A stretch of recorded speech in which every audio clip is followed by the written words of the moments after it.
Brought to you by Biz Analyst by Khata Book.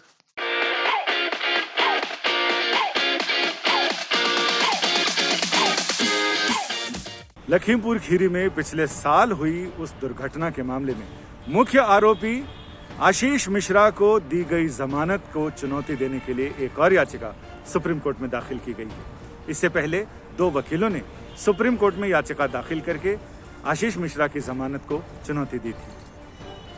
घटना पिछले साल की है, जिस समय किसानों का आंदोलन चल रहा था और लखीमपुर खीरी के एक गांव में जहां आंदोलनकारी किसान अपने प्रदर्शन कर रहे थे, वहां पर अचानक उत्तर प्रदेश के उप मुख्यमंत्री का दौरा था, लेकिन उन्हें वापस जाना पड़ा और उसी दौरान आशीष मिश्रा टेनी जिस गाड़ी में सवार थे, कहा जाता है कि कथित रूप से उसी गाड़ी ने किसानों के ऊपर, किसानों की भीड़ में घुसी और उसमें 8 लोगों की मौत हो गई थी। उसमें गाड़ी में बैठे हुए आशीष मिश्रा के कुछ सहयोगी भी थे। हालांकि आशीष मिश्रा बचकर भाग गए थे और उसके बाद कई दिनों तक वो पुलिस की गिरफ्त में नहीं आए। जो याचिका दाखिल की गई है वो किसान परिवारों की है, उन पीड़ित किसानों के परिजनों ने दाखिल की है जिनके परिजन उस हादसे का शिकार हुए थे। सुप्रीम कोर्ट में दाखिल याचिका में ये कहा गया है कि आशीष मिश्रा को जमानत देते समय हाई कोर्ट ने उन तथ्यों पर गौर नहीं किया जो चार्जशीट में बताए गए हैं, क्योंकि उस समय तक चार्जशीट रिकॉर्ड में नहीं आई थी। जब चार्जशीट 5000 पन्नों की चार्जशीट एसआईटी ने दाखिल की और उस एसआईटी की चार्जशीट में बहुत सारे ऐसे तथ्य हैं जिस पर हाई कोर्ट ने विचार नहीं किया है और उस पर विचार होना चाहिए। लिहाजा उन्होंने सुप्रीम कोर्ट से गुहार लगाई है कि आशीष मिश्रा की जमानत तुरंत रद्द की जाए। सुप्रीम कोर्ट में दाखिल इस याचिका में यह भी कहा गया है कि आशीष मिश्रा अपने प्रभाव का इस्तेमाल करते हुए पुलिस को गच्चा देता रहा, कानून को गच्चा देता रहा और वो लगातार बाहर रहा।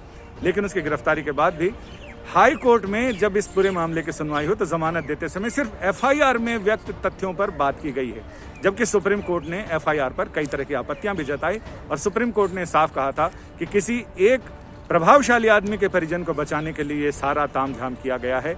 लिहाजा सुप्रीम कोर्ट ने उत्तर प्रदेश सरकार की ओर से बनाई गई जांच टीम को सिरे से खारिज कर दिया और साथ ही इलाहाबाद हाई कोर्ट के रिटायर्ड जज की अगुवाई में एक टीम बनाई गई थी, एक आयोग बनाया गया था इस मामले की जांच के लिए, उन्होंने इसे खारिज किया और साथ ही पंजाब और हरियाणा हाई कोर्ट के रिटायर्ड जज की अगुवाई में एक जांच समिति बनाई गई है जो इस मामले की जांच कर रही है। एसआईटी अपनी तरफ से जांच कर रही है और इसमें परिजनों ने साफ कहा है कि जिन तथ्यों को, जो उनके सबसे मजबूत और ठोस सबूत और साक्ष्य थे, गवाह थे, उन सारे लोगों को अदालत तक लाने में उनको कड़ी मेहनत करनी पड़ी, क्योंकि आरोपी पक्ष उसमें लगातार बाधाएं डाल रहा था, उनके लिए मुश्किलें पैदा कर रहा था। इसके बावजूद वो तथ्य, वो गवाह, वो सारी चीजें अदालत तक पहुंचा दी गई हैं, लेकिन जमानत देते समय इन सारी चीजों पर ध्यान नहीं दिया गया।